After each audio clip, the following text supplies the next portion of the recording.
In a world where the gods shape destiny, there was one child who was never meant to exist. Born under a cursed sky, abandoned before he could walk, his fate was sealed. The elders of the village had foretold the coming of this child. They spoke of the storm, the one that would sweep across the land, a storm that would carry with it a child not of this world. A child whose very existence was a violation of the natural order. A child whose fate would be written in defiance of the gods themselves. They said he would be abandoned, forsaken, and left to die alone. But what they did not foresee was that this child, abandoned by both the gods and his people, would rise to challenge everything. The storm raged that night like no other. It tore through the dense African jungle, its wind howling through the trees, sending birds and animals fleeing for shelter. The heavens opened, unleashing bolts of lightning that struck the earth with fierce wrath, illuminating the dark sky in blinding flashes. The rain fell in torrents, heavy and relentless, as though the very gods themselves were angry, their judgment cast down upon the land. It was in the midst of this storm that a woman, weak and dying, gave birth to a child. Her name was Marembe. Marembe had been a proud daughter of the village, respected by all for her wisdom, her beauty, and her unwavering faith in the gods. She had lived her life in harmony with nature, following the old ways, trusting the divine forces that govern the world. But that night, as the storm howled outside her hut, her faith was tested. She had known the pain of loss, the heartache of seeing loved ones taken by disease and famine, but nothing could have prepared her for what awaited her. Her child, the one the elders had spoken of, was not meant to be. He was cursed from the moment of his birth, an omen of darkness that would bring nothing but suffering. Her labor was long and painful, and as the storm raged outside, Marembe struggled to hold on to life. The child was born, but the woman's body was weak, drained of strength. She knew that she would not survive the night. And yet, as she held her newborn son, a strange calm washed over her. Despite the overwhelming sense of doom that surrounded them both, she felt a bond, a fierce protectiveness she had never known. She whispered to her son, her voice trembling as she spoke the words that would shape his destiny. She looked down at him, her eyes filled with love and sorrow. "You will be strong," she whispered. "No matter what the gods have planned for you, you will fight. You will not die." Her voice faltered, and with her last breath, Marembe passed away, leaving her child to face the world alone. The storm outside seemed to pause for a moment, as if in reverence for her passing. And in the silence that followed, the newborn child began to cry. The cries of the newborn echoed through the hut, but they were not the cries of a helpless infant. No, these were the cries of something far more powerful, something that would grow to defy the very forces that sought to destroy it. The gods, in their arrogance, believed they had already sealed this child's fate. But the storm that had brought him into the world was only the beginning of his journey. It would be a journey that would take him far from the village, far from the life the gods had planned for him. As the child cried, a shadow moved across the entrance of the hut. Unseen eyes watched, but they did not approach. They stood still, observing from the distance, knowing that this was no ordinary birth.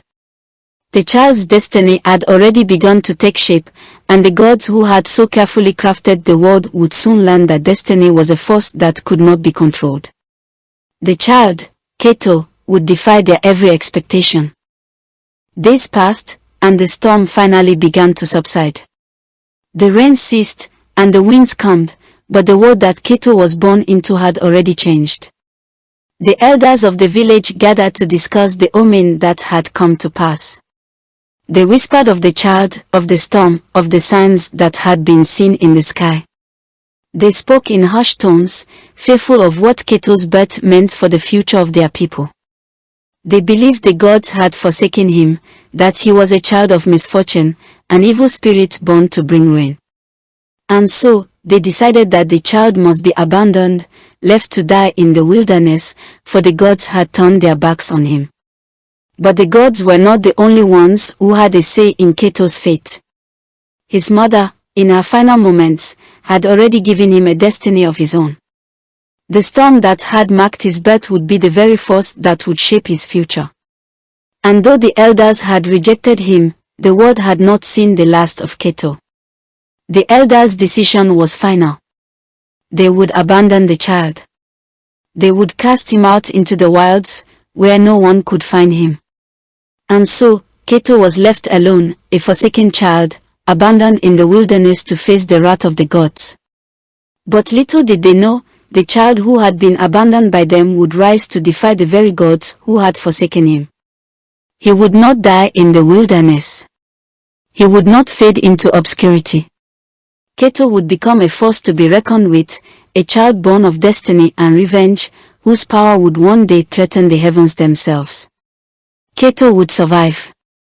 He would grow stronger, and in the process, he would come to understand that his fate was not sealed by the gods, but by the choices he made. In a world where the gods shape destiny, Kato would shape his own. And the world would tremble. Kato was a boy without a home. A child of destiny, though he knew it not. The village whispered of his cursed birth, of the storm that had accompanied his arrival, and the death of his mother. They spoke of omens, dark, troubling signs, and in every corner, Kato was the subject of their fear and disdain. To them, he was not a child but a prophecy, a living reminder of the wrath of the gods. For the first 12 years of his life, Kato lived on the edges of the village. The other children never played with him. His clothes were tattered, his face always smudged with dirt, and his hair matted with the dust of the earth. His existence was a quiet one. No one spoke to him, no one looked his way, and most importantly, no one touched him. The gods had rejected him, and so had the village. Every day, Kato would sit by the river, watching the other children laugh and play as though they had forgotten the meaning of loneliness. But Kato had never known true joy, only the aching void of rejection. He was a boy without a family, without the warmth of a mother's touch.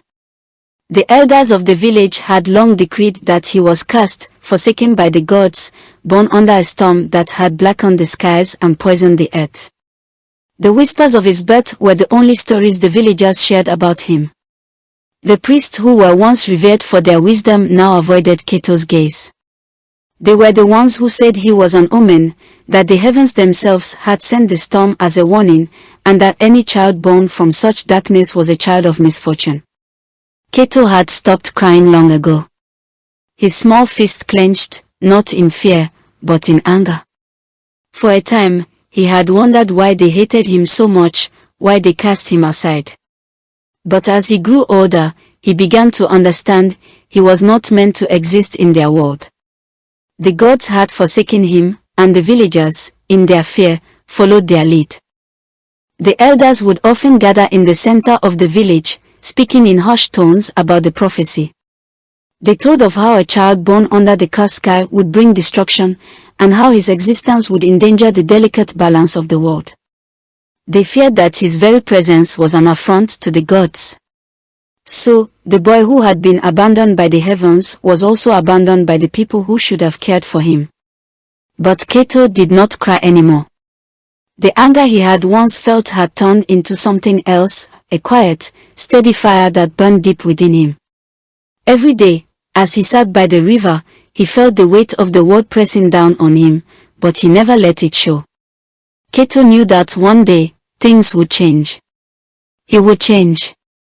And the world would have to reckon with the boy they had forsaken. Yet, for all the rejection, the village could not escape their fate. The gods were watching, and Kato was their creation. He was not their punishment, he was their challenge. And soon, the village would learn that the curse they had placed upon him was a lie. It was on one such quiet day, as Kato watched the villagers go about their daily lives, that the old priest approached him.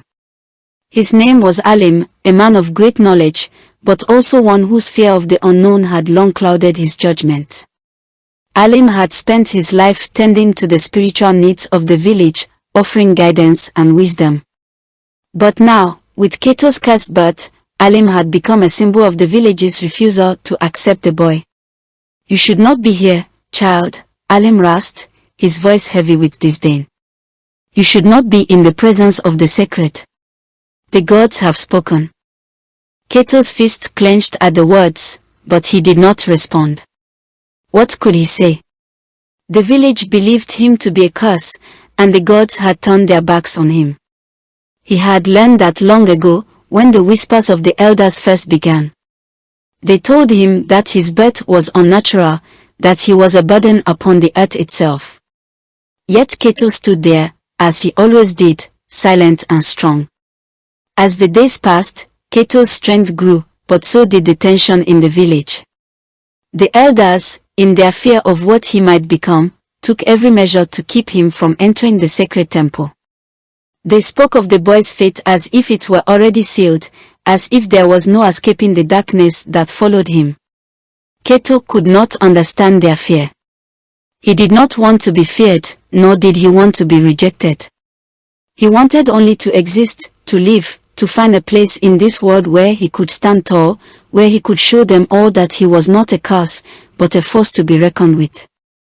But no matter where he went, no matter how hard he tried to fit in, the village had already written his story. And the story was one of abandonment, of neglect, of fear. Yet, deep inside, Kato knew that their story was not the one that mattered. For he was not born to be forgotten. The gods may have forsaken him, but Kato would not be bound by their will. He would carve his own path, even if it meant defying everything the elders had taught him. He would make his own destiny. As Kato grew older, he began to understand the truth. The gods had not abandoned him. They had tested him. And the people. They feared him, not because of his birth, but because of what he was capable of becoming. The fear of the unknown had gripped their hearts, and in their blindness, they saw a threat where there was none. Kato was not a child of curse. He was a child of strength, a child of rebellion. And the world would soon see him rise. The elders had said the gods forsook him. But what they failed to realize was that Kato was not theirs to forsake. He was his own. And soon, the village would understand what it truly meant to defy the gods. Kato had spent most of his life under the shadow of the village's judgment, but something within him told him that he was meant for something far greater. The whispers of the elders, the rejection of his own people, the god's scorn, all these forces had tried to shape him. But Kato had begun to see beyond their limited understanding.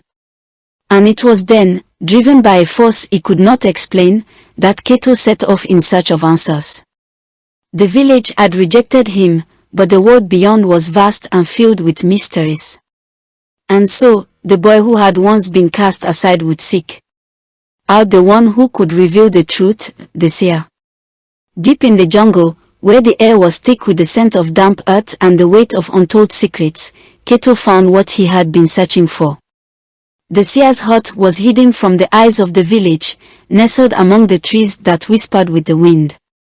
The ancient woman who lived there had long been a figure of legend, known to speak with the spirits of the earth, to commune with the unseen forces that shaped the world. Most villagers feared her, and the elders warned Kato against seeking her out. They said that her words were dangerous, that the knowledge she held could destroy a soul not ready for the truth.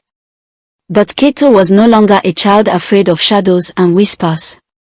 He had come to realize that the truth, no matter how painful, was something he had to face.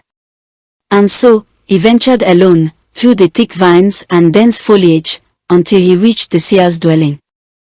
Inside the hut, the air was heavy with the scent of herbs and burning incense. The walls were adorned with charms and bones, relics from a time long past, each one a piece of a puzzle Kato could not yet understand. The fire flickered in the center of the room, casting strange shadows on the walls as the seer, an old woman draped in tattered cloth, stirred a black liquid in a clay bowl. Her eyes were hidden beneath a heavy hood, but Kato felt her gaze upon him as soon as he entered the room. "You should not be here, child," the seer rasped, her voice sounding as if it had come from another age. The path you walk is dangerous. You are not meant to find me. The gods have set their course for you, and there is no turning back. Kato stood his ground, not intimidated by the woman's warning. His heart pounded with the weight of the moment. He had crossed the threshold of fear, of rejection. There was nothing left for him to lose. His fist clenched, and with a deep breath, he spoke. I want to know my fate, Kato said, his voice steady despite the uncertainty that churned inside him. I want to know who I am. Why I was born under the curse of the gods. The seer paused, her fingers still in the bow, and a heavy silence filled the room. Then, slowly, she lifted her head, and Kato met her eyes. They were eyes that had seen countless lives, countless destinies, and yet when they looked at him, they saw something else, something that sent a shiver down his spine. A child forsaken, she said, her voice now sounding distant, as if the words were not her own. A god's wrath sleeping beneath your skin. You were born of the storm, and within you, the power of defiance stirs. The heavens fear what you will become. Kato's heart pounded in his chest. He had always known, deep inside, that there was more to his existence than the elders or the village could see. He had always felt it, the power that simmered beneath his skin, the strength that had been forged through years of rejection and loneliness. The seer's words were like a spark igniting the flame that had long been hidden within him. But the seer was not finished. She spoke again, her voice dropping to a whisper, as though she were warning him of something far darker than he could yet comprehend. The heavens fear you, child, she intoned. But be warned, the gods do not take defiance lightly. If you choose this path, if you defy the gods and take what is rightfully theirs, there will be a price to pay. The world will tremble, and you will become a force that none can control.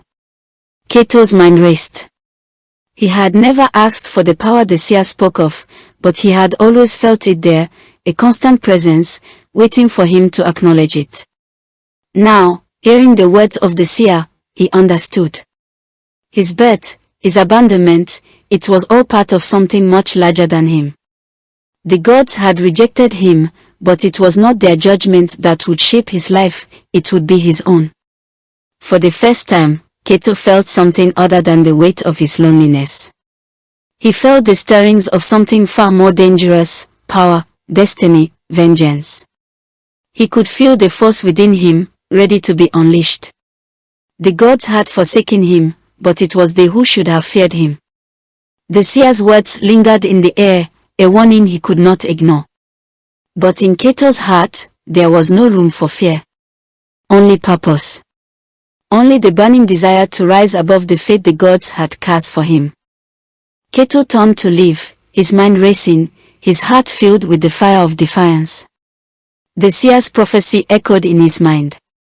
He had been born under a curse, but now he understood, it was not a curse. It was a gift. And he would use it to change the world. To take what was his. The world had cast him aside, but Kato would not bow to anyone, not to the village, not to the gods. He would carve his own destiny, and no one would stand in his way.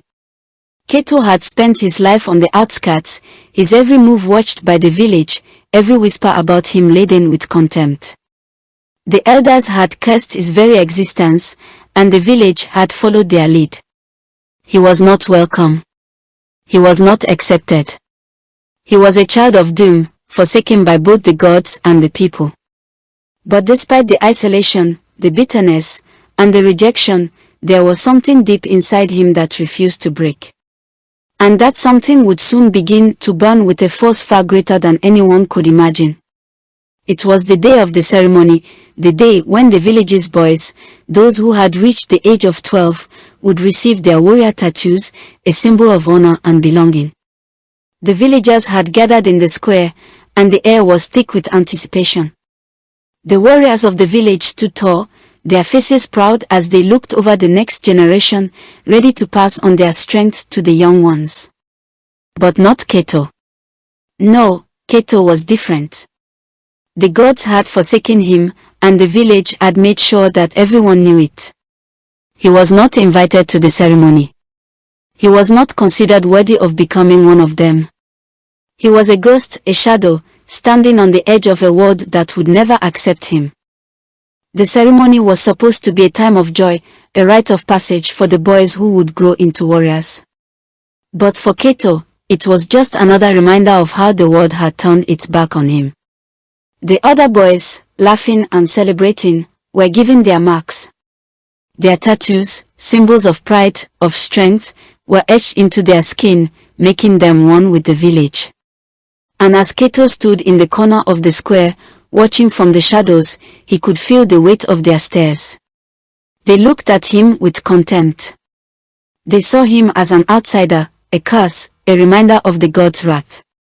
And it tore at his soul. Then it happened. One of the elders, an old warrior with calloused hands and a heart as cold as stone, approached Kato. His eyes were full of scorn, and his mouth twisted into a sneer as he grabbed Kato by the arm and dragged him to the center of the square. The crowd fell silent, their eyes fixed on Kato, waiting for what would come next. This was not just any ordinary punishment. This was a public humiliation, a symbol of the village's disdain for the boy who had been cast aside. The warrior elder, his voice booming with authority, shouted to the crowd, "This one does not belong. He is not one of us. He is cursed, and no tattoo will mark him."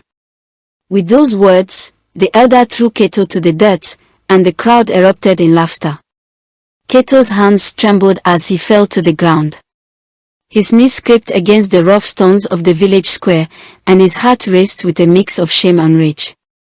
He could feel the eyes of the villagers burning into him, their sneers, their whispers, cutting deeper than any weapon ever could. But he did not cry. Kato had stopped crying long ago. There was no place for tears in a world that had rejected him. His fist clenched, digging into the dirt, and for the first time, Kato felt something stir inside him, something dark, something powerful. He wanted to scream. He wanted to lash out. But he knew that doing so would only feed into their mockery. Instead, he turned his gaze upward, locking eyes with the elder who had humiliated him. His dark eyes burned with a fire that had been smoldering for years, and in that moment, Kato knew. He knew that this humiliation, this public shame, would not be his end. No. It would be the spark that ignited the vengeance he had kept hidden for so long. One day, Kato said, his voice barely a whisper but full of deadly intent, "You will regret this." His words were not a threat but a promise, and the village did not know it yet, but they had planted the seed of their own downfall. The gods had abandoned him, but in that moment, Kato realized something powerful: the gods' judgment was not what mattered. What mattered was that he would make his own destiny. The elder, hearing Kato's words, scoffed. "You think you can stand against us?" he sneered. "You are nothing. You are less than nothing. You are cursed, and the gods will never protect you." He spat on the ground beside Kato, as if to further emphasize his superiority. But what the elder failed to understand was that Kato was not afraid. He was not afraid of their curses, their ridicule, or even their gods. He had already been abandoned by the gods. Now, he would create his own power, and he would take what was rightfully his. The world would bow to him, or it would break. After the humiliation in the village square, Kato retreated into the wilderness. The jungle had always been his refuge, his sanctuary from the cruelty of the world. But now, it became something more. It became his training ground. The world had cast him aside, but in the jungle, Kato would find his strength. He would forge himself into something the village could never control. Kato wandered deeper into the jungle than he ever had before, past the sacred boundaries the villagers had set. Here, the spirits roamed freely, and the earth was wild and untamed. It was in this untamed place that Kato would discover the true meaning of strength. He would seek out those who had been cast aside, those who had survived the harshest trials of life, and he would learn from them. It was here, in the deepest part of the jungle, that Kato found the warrior, the exiled man who had once been a part of the village but had been cast out long ago.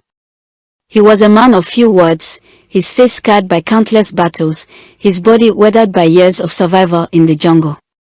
But he was also a man who had learned the true meaning of strength. He was the teacher Kato had been searching for. "You want power?" the warrior asked, his voice gruff, his eyes narrowing as he observed Kato. Kato nodded, his jaw tight with resolve. "Then you must earn it," the warrior replied, his eyes burning with the intensity of someone who had earned every bit of their strength. Kato's training began immediately. The warrior did not offer comfort, nor did he offer mercy. Each day was a battle against his own limitations, against the harsh elements, and against the very land that seemed determined to break him. But Kato did not falter. With each bruise, each wound, he grew stronger. His body, once frail and broken, became a weapon forged by the fires of pain and struggle. Through the brutal training, Kato learned more than just how to fight. He learned how to survive, how to bend the world to his will. He climbed cliffs that seemed impossible, he fought with bare hands against the fiercest beasts, and he ran through fire to prove his resilience. Pain became his teacher, and strength became his reward. The boy who had once been cast aside was now becoming something the village would never have imagined. He was becoming a warrior. The village had cast him aside, but out here, in the wild, Kato was no longer a boy. He was becoming a force, one that no one, not even the gods, could ignore. The training he endured had shaped him into something they could never control. And soon, the world would know his name. After the humiliation in the village square, Kato wandered deeper into the heart of the jungle, determined to seek something greater than what the village could ever offer. The rejection he had endured was not a sign of weakness, but of destiny, a destiny he would forge with his own hands. In the jungle, he would learn to survive, to fight, and to become something that would make the gods tremble. His journey was only just beginning, and the land itself would become his teacher. The jungle was vast and unforgiving. The dense canopy above blocked out the sun, and the thick undergrowth seemed to close in with every step Kato took. The sounds of the wild echoed all around him, the calls of unseen creatures, the rustling of leaves, and the eerie silence that followed. It was in this world, far from the village, that Kato would learn the true meaning of strength. His only companion was the exiled warrior, a man who had once been a part of the village but had been cast out for reasons Kato did not yet understand. The warrior had lived in the jungle for years, surviving through sheer will and cunning, and now he would pass on his knowledge to Kato. "You want power?" the warrior asked, his eyes scanning Kato's face, searching for something beyond the boy's determination. "Then you must earn it." With those words, Kato's real training began. There were no gentle words, no comfort. The warrior was not there to coddle him. Every day, Kato was pushed beyond his limits. There were no shortcuts, no easy paths. He was forced to face the harsh reality of the jungle, a place where only the strongest survived. The warrior's lessons were simple, brutal, and effective. Every hour, every minute of the day was an opportunity for growth. And Kato, driven by the fire inside him, threw himself into each task with unwavering determination. Kato's first lesson came on the very first day. The warrior led him to a steep cliffside, the jagged rocks rising high above the jungle floor. Kato's heart raced as he looked up at the cliff, the challenge seeming impossible. The warrior gave him no words of encouragement.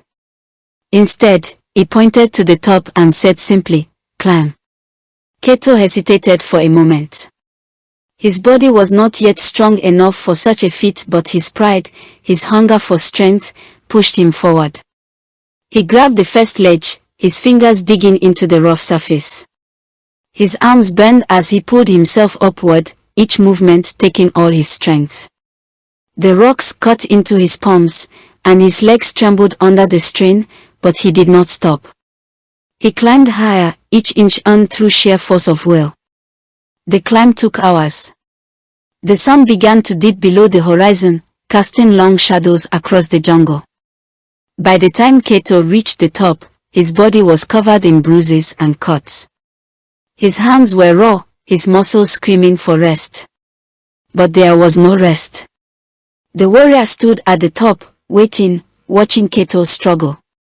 "You're not done yet," he said, his voice a command, not an encouragement. "Get down."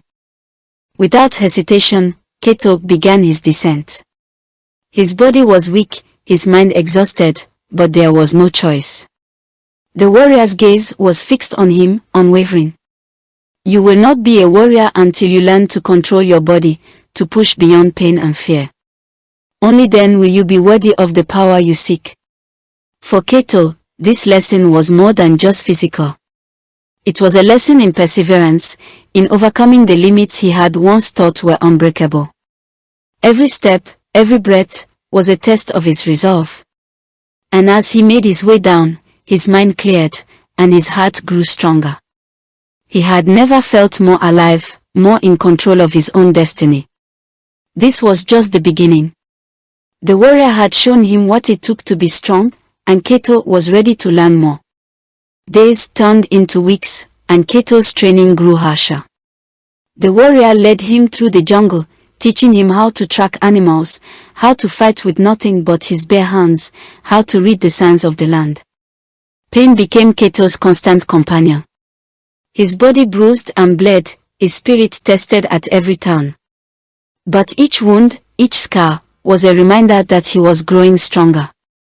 One afternoon, the warrior took Kato to a clearing where a massive beast, a wild boar, stood grazing in the sun. Its tusks were sharp, its body massive and muscular. "Kill it," the warrior ordered. Kato's heart raced. The boar was powerful, dangerous. But Kato's determination never wavered. He stepped forward, silently, using the training he had learned.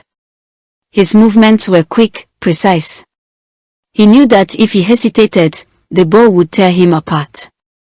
With a swift strike, Kato brought the boar down. The warrior watched silently, his face unreadable. Kato stood over the boar, panting, his body slick with sweat and blood. It was a victory, but one that came at a price. Kato's arms trembled, and the pain in his body was unbearable. But he had won. And the warrior nodded, a small acknowledgement of Kato's growing power. Over time, Kato learned that power was not just about strength, it was about control. He learned to harness his rage, to focus his energy in ways he had never imagined. The jungle had taught him many things: how to endure, how to fight, and how to survive. But it had also taught him something deeper, something that would define him for the rest of his life. It had taught him the value of resilience, of standing tall in the face of overwhelming odds. It had taught him to trust in himself, and in that trust, he began to realize that he was not just a boy. He was a warrior. The village had rejected him, but Kato had learned to rely on no one but himself. The pain he had once felt, the loneliness, the rejection, it no longer mattered. He was forging his own destiny, one forged in the fire of his own will. And as the days passed, Kato grew stronger, his body, his mind, and his spirit. He was no longer the orphan who had been cast aside. He was becoming a force that would challenge the very gods themselves. And so, Kato's transformation was complete. The boy who had once been broken by the world was now a warrior, a man who stood tall, who had conquered his own fears, and who had learned to control the power that lay dormant within him. The jungle had shaped him into something the gods had never anticipated, a warrior who would rise up, not to seek revenge, but to claim the power that was rightfully his. The days after Kato's training were both calm and ominous. The village continued with its mundane life, unaware of the storm brewing in the jungle, unaware that the boy they had abandoned was becoming something they could neither control nor destroy. The gods had watched Kato's growth in silence, their judgment a quiet whisper in the winds, but the silence was about to be broken. They had cast him aside, but they had underestimated him. And now, the gods would be forced to reckon with the very child they had forsaken. The first sign came on a night when the air itself seemed to grow heavy, thick with an unseen pressure. The village was still, the sounds of the jungle muffled by an eerie calm. No birds sang, no animals moved through the underbrush. The air was suffocating, as though the earth itself was holding its breath. Kato, now a skilled warrior, had sensed it the moment he stepped outside his humble dwelling. The quiet before a storm. But this was no ordinary storm. This was the wrath of the gods, and Kato was the target. The village had begun to whisper again, but this time, it was not about Kato's birth or his curse. No, now the whispers carried a different tone, fear. They could feel the change in the air, and the elders gathered in secret, knowing that the gods were stirring. They had done everything to keep Kato away from the sacred temple, fearing that his presence there might anger the gods even further. But they were too late. The gods had already taken notice. As the night deepened, the high priest, an old man whose hands trembled with age and fear, stood at the temple's threshold, gazing into the darkening sky. The clouds gathered overhead, thick and heavy, and a gust of wind whipped through the village. His face paled as he stared up at the heavens, for he knew that the time had come. The gods had struck, and their anger was unmistakable. He must die, the priest whispered, his voice barely audible, yet it echoed through the hearts of all who heard it. Before it is too late. Kato, ever watchful, had heard the priest's words, though he had not meant to. His heart raced, but not with fear. The gods, those distant and omnipotent beings who had once forsaken him, had finally taken notice. He could feel their wrath, but for the first time, Kato did not cower. The anger that surged through him was not one of fear, but one of recognition. The gods were afraid of him. Afraid of the power he had discovered within himself. From the shadows of the jungle, Kato stood silently, his eyes fixed on the village. The gods had sent their warning, but Kato was no longer afraid of their judgment. They had abandoned him, but he was no longer the same boy they had cast aside. He was a warrior, a force that could no longer be ignored. The rage within him surged as he realized that the gods' anger was not something to fear, it was something to conquer. The gods had made a fatal mistake. They thought Kato would be weak, that he would be destroyed by their wrath. But what they failed to understand was that their rejection had only made him stronger. The very storm they had sent to punish him had shaped him into something they could not comprehend. The gods had underestimated the orphan, and now, they would pay the price. The next night, the village was awakened by the sound of drums, low, booming, and unnatural. It was not a war drum, as the villagers first thought, but a warning. The ground trembled, and the winds howled. The villagers gathered in fear, their eyes darting to the skies, but Kato was not among them. He had already left the village, disappearing into the jungle where he had trained. The gods could send their storm, but Kato would not be there to receive it. He had already made his decision. Kato walked through the jungle, his step silent, his heart steady. He was no longer the boy who had been cast aside. He was a warrior. His eyes were filled with the fire of rebellion, and his soul was fueled by the desire for revenge. He had felt the gods' anger, but now it was time for them to feel his. The storm raged in the skies above, but Kato remained undaunted. He approached the sacred temple, the place that had long been forbidden to him. The air around him crackled with energy, the gods' wrath manifesting in every gust of wind, every rumble of thunder. But Kato did not falter. He entered the temple, his body moving with purpose, his eyes blazing with the fire of defiance. The gods had abandoned him, but he had come to claim what was rightfully his. As Kato stepped into the heart of the temple, the walls seemed to pulse with life, as though the very structure were alive, aware of his presence. The torches flickered, casting long shadows across the sacred space. The gods had sent their wrath, but they had also left something behind, a power that Kato could feel coursing through the air. It was a power meant to destroy him, but Kato knew that he could not be destroyed. He was the one who would take their power, not the other way around. The air grew heavy, thick with the weight of the gods' judgment. The torches flickered violently, casting eerie shadows against the stone walls. And then, from the darkness, a voice boomed, a voice filled with both anger and authority. You were warned. Kato stood tall, his back straight, his eyes locked onto the darkness where the voice had come from. He did not bow. He did not tremble. He only spoke, his voice filled with the same fire that burned within him. If you wish to punish me, then do it yourself, Kato said, his words cutting through the thick air like a blade. I will not bow to you. I will not beg. You have no power over me. For the first time in history, a god hesitated. The immense spirit that had filled the temple, a being that had witnessed the rise and fall of countless mortals, paused. It had seen men bow before it. It had seen them beg, plead, and grovel. But never before had it encountered a mortal who stood in defiance. And for a fleeting moment, the god's power faltered. The god had never met a mortal like Kato. It had never faced someone who refused to kneel, who refused to bend. It had never encountered someone so filled with the power of defiance that it could make even the heavens themselves pause. And in that moment, Kato knew something had shifted.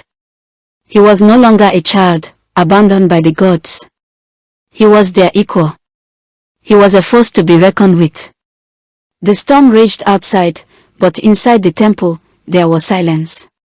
Kato stood tall, defiant and unbroken, as the god's wrath swirled around him. The god before him had paused, unsure of how to respond, for Kato had done the impossible, he had made the gods hesitate. The gods had sent their wrath, but they had never met a mortal like Kato. And for the first time, they realized, Kato was not their pawn. He was not a child to be discarded. He was a warrior, a force of nature that could no longer be controlled. The night had fallen, and the air was thick with anticipation. The winds carried an unnatural chill, swirling through the trees as if the very earth itself was holding its breath. The village, once so vibrant, so full of life, now lay in silence, unaware of the storm that was about to descend upon them. The drums that echoed in the distance were not war drums, as the villagers assumed, but a warning, a reminder that the boy they had cast aside had returned. Kato stood at the edge of the jungle, hidden in the shadows, his body tense with anticipation. He had grown stronger than any of them could have imagined. The god's wrath had failed to break him, and the village's rejection had only fueled his determination. Now, he stood before the village, the place that had once been his home but had never truly accepted him. This was his moment, the moment when the world would see him not as an orphan, not as a forsaken child, but as a force to be reckoned with. The village, oblivious to the coming storm, had begun to fall into its nightly routine. The villagers gathered around their fires, eating and laughing, their voices filled with the warmth of community. But there was no warmth for Kato here. He was no longer the boy they had thrown to the dirt. He was no longer the boy who had been rejected by the very people he had once called family. Tonight, he would make them pay for the humiliation, for the years of pain they had caused him. Kato stepped forward, his footsteps silent against the earth. The jungle was still behind him, but ahead, the village awaited. His body moved with purpose, his muscles coiled with the power of his training. He had learned from the best, the exiled warrior who had taught him the true meaning of strength. He had learned to fight, to survive, but more importantly, he had learned to rise when the world sought to crush him. As Kato walked, the weight of the village's rejection seemed to lift from his shoulders. The pain of the past, the humiliation in the village square, was no longer a wound that threatened to break him. It had become fuel for the fire that now burned within him. He was no longer the boy who had been cast aside. He was a warrior, a force that would leave nothing but ashes in his wake. Back in the village, the elders were already gathering in the central square, preparing for a meeting about the growing unease in the air. They had heard the drums, felt the oppressive stillness of the night, but they could not know what was to come. Kato had already made his decision. He had waited long enough, suffered long enough. Tonight, he would make them understand that the gods had no power over him. He would make them understand that Kato was not a child to be forgotten. Every step Kato took towards the village was a step away from the boy he had been, and closer to the man he was becoming. The memories of his childhood, the loneliness, the rejection, were all still there, buried deep within him. But now, they no longer held power over him. They were his past, and he was no longer defined by what had happened to him. He was defined by what he was about to do. Kato approached the village with the quiet confidence of someone who had already won the battle in their heart. He had been humiliated by the villagers, mocked by those who once called him family, but now it was their turn to face the consequences. The gods had tried to break him. The village had tried to erase him. But in the end, it was Kato who would rise, and they who would fall. The first sound to break the silence was the crack of a burning torch being thrown to the ground. Kato's eyes scanned the village, locking onto the figures of the elders gathered in the center. Their faces were filled with confusion and fear as they watched him emerge from the shadows. They had heard the stories, seen the signs, but they had never truly believed that Kato, the forsaken child, would return to their doorstep. And yet, here he was. Kato's voice broke the silence, low but strong. "You rejected me," he said, his tone calm but carrying the weight of years of pain. "You humiliated me. And tonight, you will see what happens when the gods forsake the wrong child." The elders, stunned by his defiance, stepped back. They had never expected this, had never believed that the boy they had abandoned would return with such power, such purpose. They had hoped that he would disappear into the jungle, fade away into obscurity, but they had underestimated him. Kato had learned, Kato had grown, and now Kato was here to make them pay for every moment of pain they had caused him. Kato's eyes narrowed as he looked at the warriors who now surrounded him. They were strong, trained in the ways of battle, but they were not like him. They did not have the hunger, the fire, the rage that burned within Kato's chest. They had been trained to fight, but Kato had been trained to survive. The difference between them was simple: Kato fought not for honor or glory, but for revenge. One by one, the warriors came at Kato. They attacked with the strength of trained fighters, but Kato was no longer a boy. His movements were swift, fluid, and deadly. He struck them down with skill and precision, never killing them all, but ensuring that those who had humiliated him would never forget this night. He fought with a cold, calculated fury, each blow a message, each strike a reminder of what they had done to him. Fires raged around him, the heat of battle filling the air. Kato's breath came in short, controlled bursts as he fought his way through the village warriors. He had learned their weaknesses, their strengths, and now, he used that knowledge to dismantle them. He was no longer the orphan who had been cast aside. He was a warrior, unstoppable, unyielding, and filled with the power of vengeance. As Kato faced the last of the warriors, his body bruised and bloodied, he stood tall. The villagers, watching from the sidelines, were silent. They had seen Kato grow into something they could never control, and now they saw him for what he truly was. Not a cursed child, but a force of nature, one that could not be stopped. "I was never cursed," Kato whispered, his voice strong despite the exhaustion that weighed on him. "You were. You cursed yourselves the moment you cast me aside." The orphan they had feared had returned, not for redemption, but for vengeance. And in that moment, the village understood. They had underestimated Kato. They had cast him aside, humiliated him, rejected him. But now, Kato had made them see he was no longer their outcast. He was their reckoning. The night Kato returned to the village was a night of fire. He had risen from the ashes of his past, had torn down the walls that sought to confine him, and had made the village pay for the years of rejection. But even in the midst of his vengeance, Kato knew this battle, this war, was far from over. The gods had long watched his every move, and as he stood victorious over those who had humiliated him, Kato felt their presence, cold and distant, hovering over him. But he was no longer afraid of them. As the embers of the village's fires flickered, casting a dull red glow over the broken ground, the air grew heavier. The sky above, once dark and starless, began to pulse with an unnatural energy. The storm that had once brought him into the world had not truly passed, it had merely been gathering, waiting for this moment. And now, the heavens themselves would descend to confront the boy who had dared to defy them. Kato, bloodied and bruised but unbroken, stood in the center of the village square.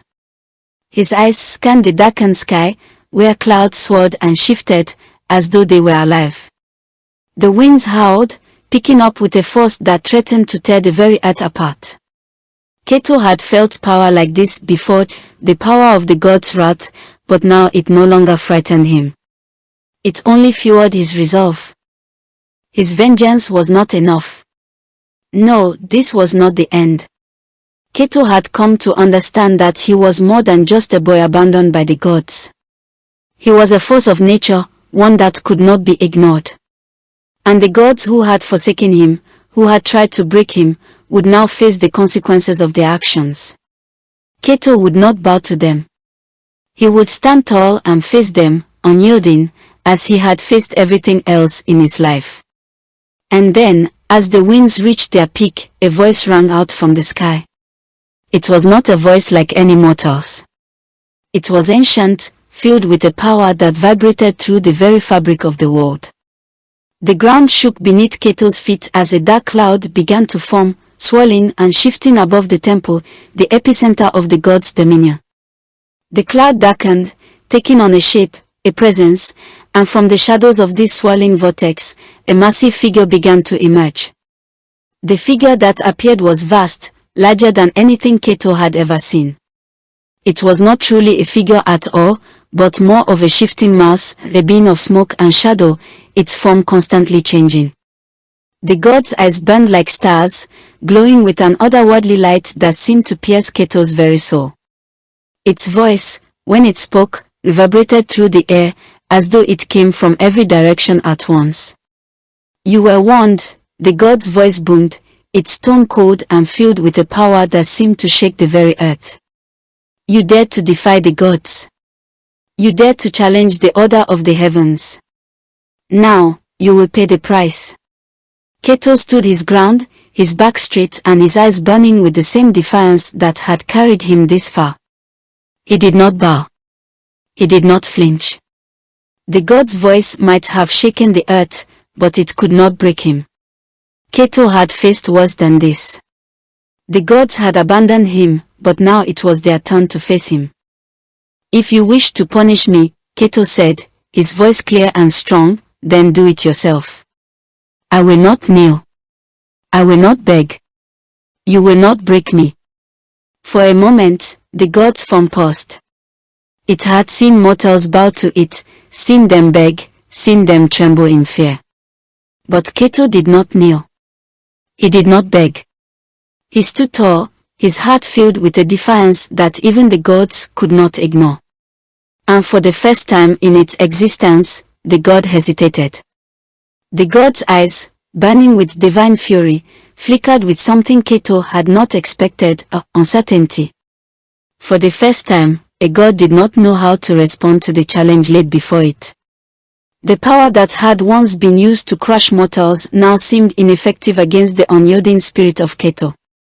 Still, the god's voice echoed through the temple, its words filled with both anger and confusion. You are nothing but a child.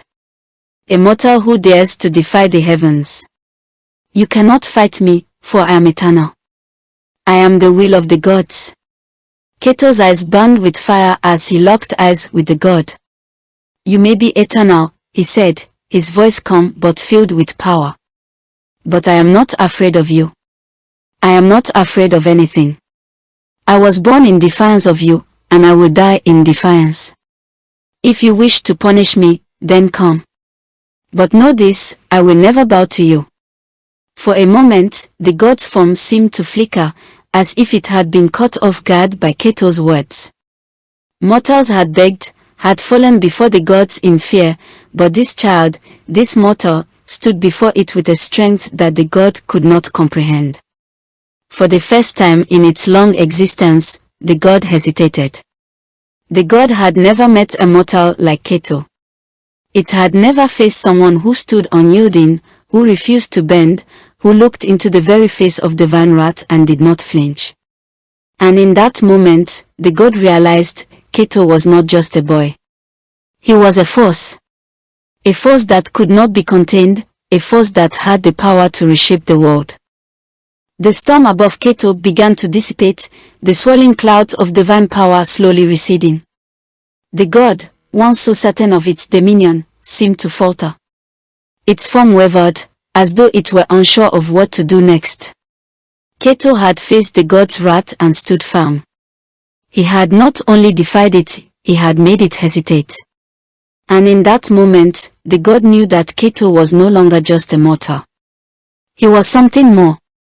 The god had come to punish Kato, to show him the might of the heavens. But in the end, it was Kato who had shown the gods that there were limits to their power. He had faced their wrath and come out victorious. The heavens had sent their judgment, but they had never met a mortal like Kato. The god's presence slowly faded, its form dissolving into the air, leaving Kato standing alone in the center of the temple. The storm had passed. The winds had calmed. And Kato, the boy who had been abandoned by the gods, now stood as their equal.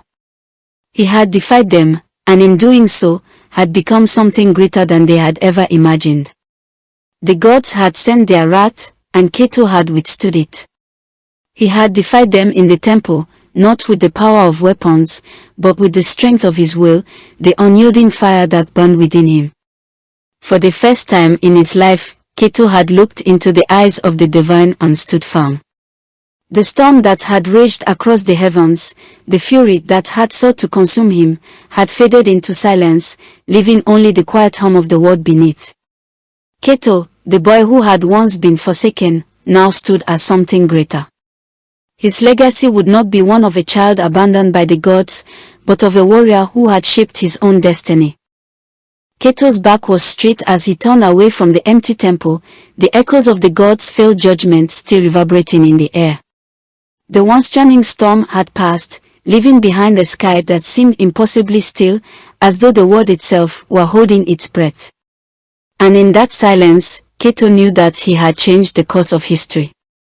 The gods had thought themselves the architects of fate, but they had not accounted for the one who would rise and challenge them. As Kato walked away from the temple, his mind drifted to the past, the years of rejection, the whispers of the village, the isolation that had shaped him.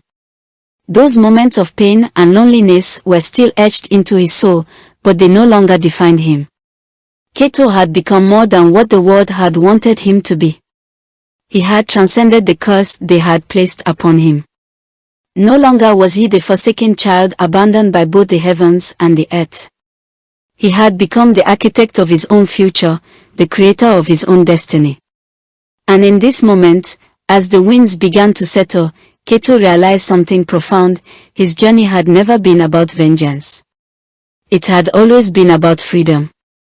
Freedom from the gods, freedom from the chains that had once bound him, and freedom to choose his own path. The world that Kato walked through had been one shaped by the gods and their whims. The villagers had followed their every command, worshipping their divine will without question, and the gods had ruled with an iron fist. But now, Kato had shown them something different. He had shown them that there was more to power than divine authority, more to life than submission to a fate dictated by unseen hands. He had shown the world that a mortal, a child cast aside, could rise and claim the world for himself. And in that act of defiance, Kato had broken the chains that had once bound him. His path, however, was not over. Kato knew that the gods would not let his rebellion go unchallenged. He had faced their wrath and won, but the journey that lay ahead was still filled with uncertainty. What would the world look like now that the gods had been defied? What would the villagers think, those who had once cast him aside, now that they had seen him rise? Kato did not know. But what he did know was this: he had the power to shape that future. He had the strength to decide what came next. Kato's thoughts wandered back to the village, the place that had once been his home, the place that had rejected him. It was there that his journey had truly begun, the place where the gods had tried to destroy him, and the place where he had found the strength to rise. But as he thought about the village, he realized something else. The village had its own journey to make. Kato's victory, his defiance, had not just changed his fate, it had changed the fate of the entire village. The elders, who had once feared him, had seen the power of his rebellion. They had seen the power of a mortal standing unbowed before the gods. They had seen something they could not ignore, and they would be forced to reckon with it. The villagers would tell stories of Kato, of the boy who had defied the gods. Some would fear him, others would revere him, but all would remember his name. The legacy of Kato would be written not in the ashes of his vengeance, but in the transformation of the village itself. The gods had cast him aside, but it was Kato who had changed the world. And the world would never be the same again. As Kato walked into the unknown, the world around him began to shift. The winds had calmed, but the ripples of his defiance spread far beyond the village. The gods, once untouchable, had been shown their weakness. And with that, the balance of power had shifted. But Kato was not concerned with the balance of power. He was concerned with something more: freedom. The freedom to choose his own path, the freedom to decide who he would become, and the freedom to create a world where he would not be controlled by divine will or mortal fear. The gods had made their mistake. They had tried to break him, tried to mold him into something they could control. But Kato had broken their chains and forged his own destiny. And in doing so, he had become something greater than any god or mortal. He had become the master of his own fate. And now, with the god's wrath fading into the distance, Kato walked forward, into a world that awaited his mark. Do you fear destiny? Or do you make your own? Perhaps the greatest lesson Kato taught the world, and to those who would follow, was this: the gods do not hold dominion over mortals. The true power lies not in submission to a divine will, but in the strength to choose one's own path. Kato had become a legend, not because of the power he had taken from the gods, but because of the freedom he had carved for himself, and for all those who would follow. Subscribe for more African tales. And comment your thoughts.